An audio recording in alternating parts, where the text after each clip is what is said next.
Okay.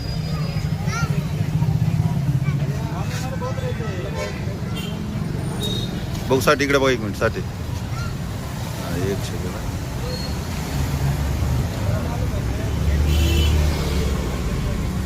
सर्पमित्र original. मित्रांनो, सापाच्या अंगामध्ये 70% हा पाण्याचा भाग असतो, त्यामुळं सापाला पाणी खूप महत्त्वाचं रोल करतं.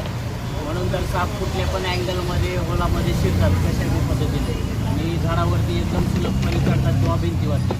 तर साप हा कोल्ड ब्लडेड प्राणी आहे, त्यामुळं पाणी फार महत्त्वाचं आहे. आता ऊन वाढत चालले, त्यामुळं असे साप बाहेर निघतात आणि आपल्या घराच्या आसपास कुठेतरी थंडाव्याला गारव्याला येऊन बसतात.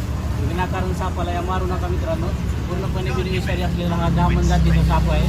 तर आता आपण थोडं या सापाला पाणी पाजले आणि आपण याला पुन्हा निसर्गमुक्त करणार आहोत थोड्याच वेळ. बाय, धन्यवाद.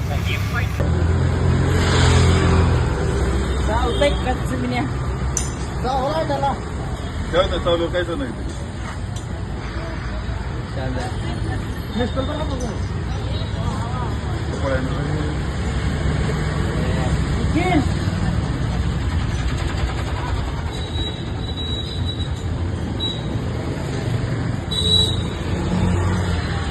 चप्पल. चप्पल